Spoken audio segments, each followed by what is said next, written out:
The superhero movie genre is a relatively new genre compared to the rest, only popping off in the late 2000s, with Iron Man, X-Men, and the Dark Knight series paving way for the success of superhero movies in the following decade. The Dark Knight trilogy was directed by Christopher Nolan, and it consists of one of the most famous movies within the genre, The Dark Knight. The video is not about The Dark Knight, but about its sequel, The Dark Knight Rises, the final entry that concludes the series. Despite being generally viewed as worse than the famous Dark Knight, it did perform better in box office. Now, most people would agree, no matter how much worse this movie was compared to The Dark Knight, it is much better than the Snyder adaptations of Batman. Before the release of the new Batman movie starring Robert Pattinson, I think it is important to ask the question, was The Dark Knight Rises really good? When this movie released in 2012, I watched the movie in theater with my family and friends, and I assume so did most of you. When watching movies in theater, you don't really get the luxury of pausing the movie and analyzing each scene. But if you did, you would realize a lot of the scenes in the movie makes no sense. The movie manipulates the action-packed, fast-paced scenes to mask all of the issues. Also, I don't know if you would have realized if you watched it in theater, but the movie has some really weird random changes to the aspect ratio, which isn't an issue that you will encounter with the new contents. The movie starts with the plane scene, a perfect example of how they managed to mask all of the issues with the fast-paced actions. The goal of Bane here with the plane was to fake the death of the doctor. So I guess besides the fact that he really wanted the American government to partake in the death, there was no other reason for him to execute the whole plan. Don't get me wrong, this whole section provides some really cool scenes for all the audiences, but the details, if you look at them, are very questionable. For example, why couldn't have his team brought an extra body, so this guy doesn't have to sacrifice his life? I am sure that if any of you go back to watch this scene, you would have realized something that even I did not pick up. Now, I won't go into details like I did with the plane scene with the rest of the movie, but there are hundreds of plot contrivances and just plain dumb things in this movie. There's a whole list of them, so let's not waste any time and get started on them. Anne Hathaway's character, aka Catwoman, aka Selina Kyle, conveniently gets assigned with the order of delivering Bruce Wayne's dinner. Blake was able to locate Gordon, while the thug literally said there are lots of outflows and he would never be found. One of Bruce Wayne's leg is clearly damaged enough that he needs a cane to walk, and we even see him putting on this machine to support him to walk. But later on, Bruce Wayne has perfect legs even though Bane definitely would have taken that machine off. Bane's stock exchange heist on Wayne is somehow recognized when everyone knows that the stock exchange was terrorized and the transaction was clearly legit.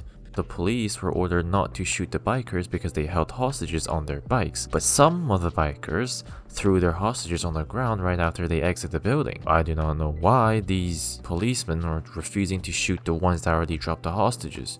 Batman fires his cannons from his Batbike, aiming towards where the police cars are, and none of the police thought Batman just missed trying to fire at the police. And of course, again, the police let the wanted personnel go without firing a single shot at them. During the chase scene, an experienced policeman was riding with a young policeman, and somehow he let the young guy out of the car and shoot at Batman. How in the world did the older policeman let the guy out of the car? And why was he running back to the car like he was taking a piss at the side?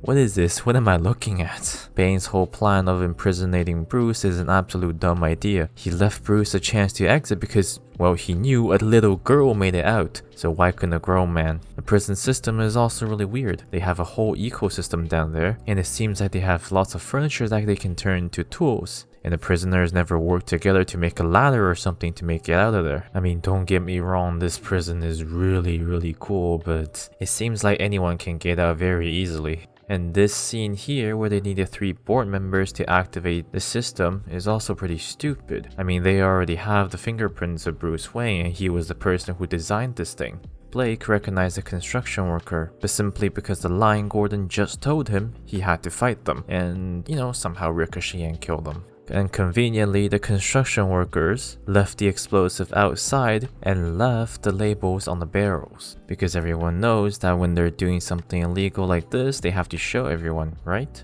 When they had the whole plan of trapping all the cops underground, it is quite absurd. Well, I don't know anything about civil engineering, but I'm pretty sure the sewage system would not allow this. There should be hundreds of manholes that leads into the sewage system, because it did look like a huge chunk of the city was blown up.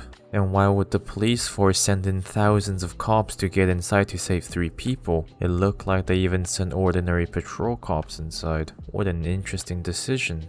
And then in my notes, I wrote down very big fonts and it says, not using their guns. I'm just going to leave you with the montage of scenes of people not using their guns.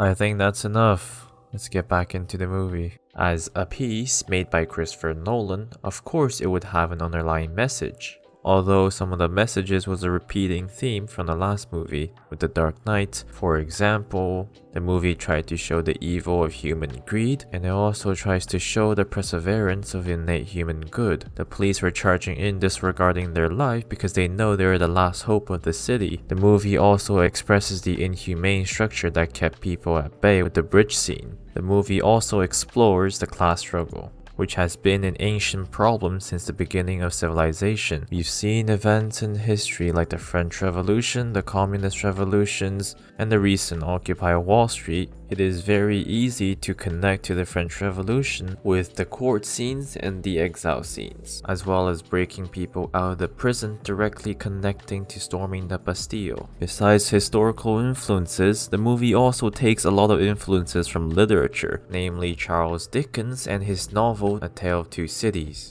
I see a beautiful city and a brilliant people rising from this abyss. I see the lives for which I lay down my life, peaceful, useful, prosperous, and happy. I see that I hold a sanctuary in their hearts and in the hearts of their descendants, generations hence. It is a far, far better thing that I do than I have ever done. It is a far, far better rest that I go to than I have ever known.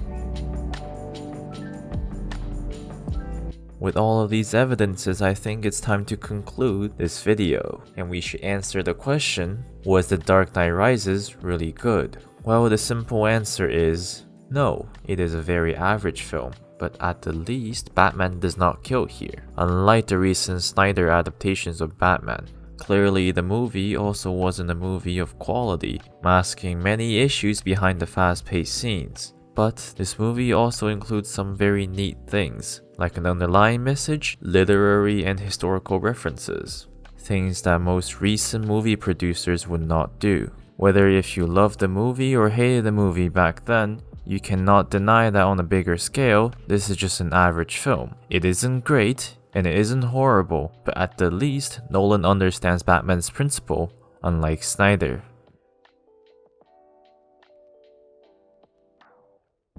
Hi there, this is Guai and welcome to my channel Second Watch. This video is just a short side project while I wait for the HD release of Shang-Chi for my critique video. I also have a movie recommendation video coming soon. Stay tuned.